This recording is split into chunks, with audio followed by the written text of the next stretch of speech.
What if I told you that your entire digital life, I'm talking your bank account, your private messages, what if all of that hinges on a really simple math problem? A problem that's super easy to do one way, but practically impossible to do in reverse. Well, that's the elegant, powerful idea we're going to dive into today.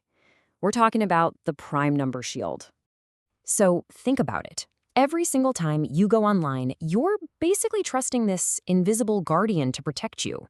And no, it's not some crazy complex piece of hardware. It's just an idea, a really clever mathematical principle that, well, it creates this kind of one-way door for your information. And it's all thanks to something we're going to call hard math.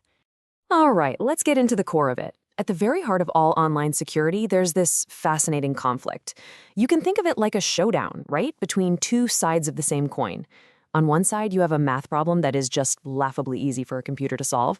But on the other, you've got its reverse, which is, well, it's almost impossibly hard. And that imbalance, that's the key to absolutely everything. A good way to think about it is like a one-way street, but for numbers. It's super easy to drive down it, right? Smooth sailing. But trying to go back the other way, oh, it's an absolute nightmare. And that simple yet really powerful idea, that's the bedrock of pretty much all modern cryptography. So let's meet our two champions in this fight. In this corner, we've got easy math, which is just multiplication. A computer can take two absolutely massive prime numbers and multiply them together in, like, the blink of an eye. No problem. But in the other corner, we have hard math. That's prime factorization. This is where you take the final number and try to figure out what those two original primes were. And for a computer, man, that's like trying to unscramble an egg. It's just not built for that. Okay, let's talk about speed for a second, because this is where it gets crazy. For the easy math part, multiplying two huge, like 2048-bit prime numbers together, a modern computer can spit out the answer in just milliseconds. Seriously. You blink and you'll miss it. That's how fast it is to go down our one-way street. But what happens when we try to go backwards? What if we ask that same super fast computer to solve the hard math problem? Well, we're not talking about minutes or hours or even days here. We are talking about eons, literally potentially thousands upon thousands of years. And that incredible mind-boggling difference in time, that's the secret sauce. That's the very thing that protects all of us. So, okay, that's the theory. But how does this wild mathematical imbalance actually become a real-world shield for our data? Well, it's all about this really ingenious application called public key cryptography. You've probably heard of the most famous one, the RSA algorithm. And yeah, that's named after its creators, Rivest, Shamir, and Adelman. Here's how it actually works. It's really just 3 simple steps. Okay, step 1. Your computer secretly comes up with 2 massive prime numbers. We'll just call them P and Q. Think of these as your secret ingredients. Then, step 2, it does the easy math part. It just multiplies P and Q together to get a new, even bigger number we'll call N.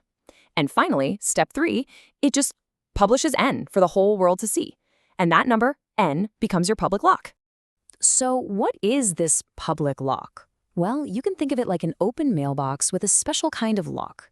Anyone, and I mean anyone, can put a message inside and snap it shut. But, and here's the magic, because of that hard math problem we talked about, the only person who can open it is the one who has the secret keys. The original prime numbers, P and Q.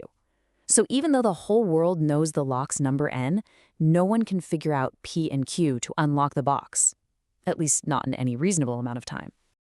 Okay, but there's a catch. Of course there's a catch, right? The entire strength of this whole prime number shield, it all depends on one more absolutely crucial factor. And if we mess this part up, the whole thing just crumbles. So here's the Achilles heel of the whole system. Those original prime numbers, P and Q, they have to be truly, truly random. Because if an attacker can somehow predict how they were chosen, like if your computer just used the system clock time or something predictable, then they don't have to spend eons trying to break it. No, they just check the predictable options, and poof, the lock can be broken in minutes. Now, there's a scientific term for this kind of true randomness, and it's called entropy. To be secure, what we really need is high entropy. We need chaos, unpredictability. And your computer actually creates this in a pretty cool way. It measures all sorts of unpredictable physical things, like the super precise timing between your mouse movements or when you hit keys on the keyboard. All of that gets mashed together to make sure those initial primes are truly unpredictable. Because let's be real, without that randomness, the entire shield is pretty much worthless. So, okay, let's put all this together. What does this all mean for you and me and our daily lives?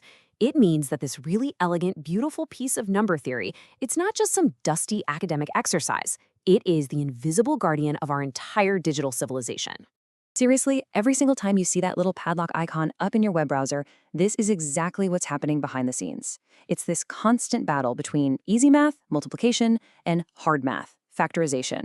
It's a silent, never-ending war being fought with numbers, and it's the prime number shield that's standing on the front lines, keeping our secrets safe. But all of this leaves us with one really critical question, doesn't it? Our entire system, it's all based on a problem being hard for the computers we have today. But we all know computers get ridiculously faster every single year. So you have to ask yourself, how long will eons actually stay eons? And when is our prime number shield going to need its next big upgrade?